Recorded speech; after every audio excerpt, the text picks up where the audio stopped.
আসসালামু আলাইকুম প্রিয় শিক্ষার্থী বন্ধুরা, এই ক্লাসে আমরা দেখব এমএস ওয়ার্ড 2007 এই সফটওয়্যারটিতে কিভাবে পেজ নাম্বার দেওয়া যায়। এই জন্য আমরা প্রথমে এমএস ওয়ার্ড 2007 এই প্রোগ্রামটিকে ওপেন করব।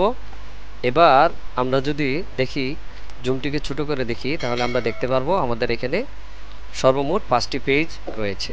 এখন যদি আমরা এই পেজটিকে অর্থাৎ এই পেজগুলোকে নাম্বারিং করতে চাই, তাহলে আমরা ইনসার্ট অপশনে যাব।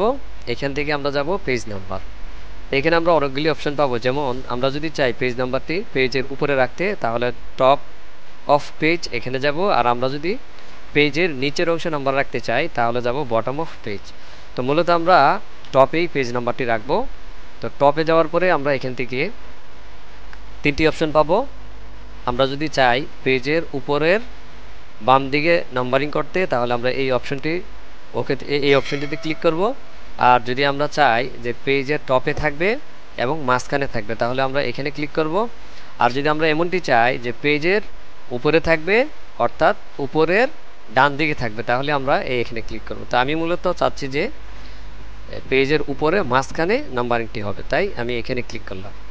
তো আমরা দেখতে পাচ্ছি আমাদের পেজগুলোতে নাম্বারিং হয়ে গেছে। তো এখন আমি আগে প্রথমে ক্লোজ হেডার এখানে একটি ক্লিক করতে হবে। তো আমরা দেখতে পাচ্ছি যে 1 নম্বর, এই যে 2 নম্বর, এই যে 3 নম্বর, এভাবে কিন্তু পেজ নাম্বারগুলো অ্যাপ্লাই হয়েছে।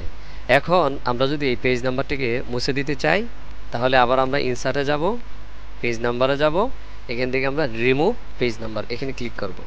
তো এখন যদি আমরা পেজের উপরের অংশের দিকে খেয়াল করি, তাহলে দেখব কিন্তু পেজ নাম্বারগুলি উঠে গিয়েছে। তো মূলত এইভাবেই পেজ নাম্বার দেওয়া যায় এবং পেজ নাম্বার মুছে দেওয়া যায়।